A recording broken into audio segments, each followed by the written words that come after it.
at least one home and sitting on a spare $1 million in investable assets, surely a sign that you've made it and are, by global standards, incredibly rich.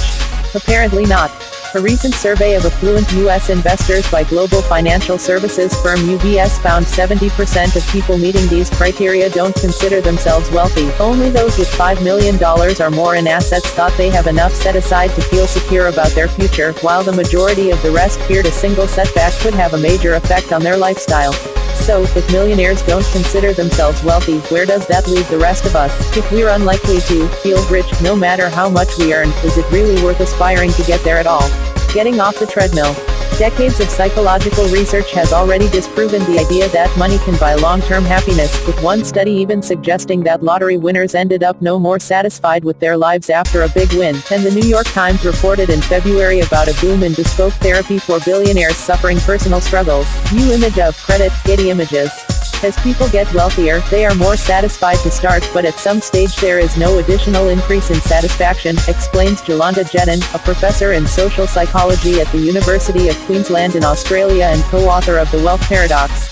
She says plenty of high earners can't get off the treadmill, even if they're aware that their happiness or quality of life has flatlined, because they become too defined by their wealth.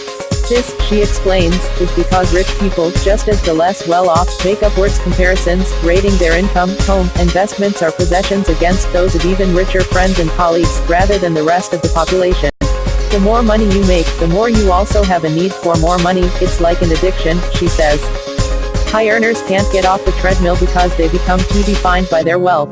It's a pattern that's all too familiar with life and career coaches like Pia Webb, who focuses on guiding top-tier managers in Europe. Even in her home country, Sweden, a social democracy famed for work-life balance rather than excess, she says many still fall victim to benchmarking themselves against those in higher income brackets. View image of credit, Getty Images.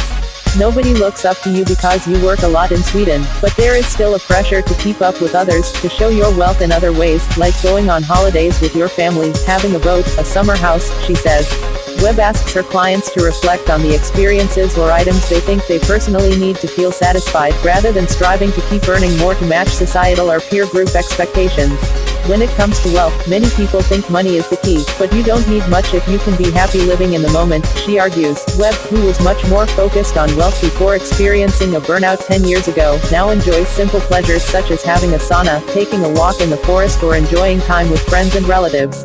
Happy peasants and miserable millionaires.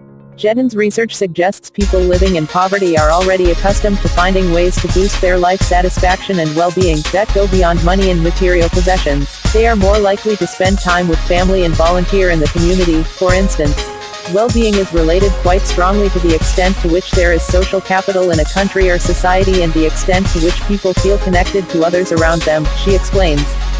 Wealthier countries are, on average, happier than destitute ones, but after that, the story becomes more complicated. In developing nations, while much smaller amounts of money can make a huge difference to a person's lifestyle, helping them move beyond very basic needs, those who don't have much can also be much less frightened of what they've got to lose, she adds.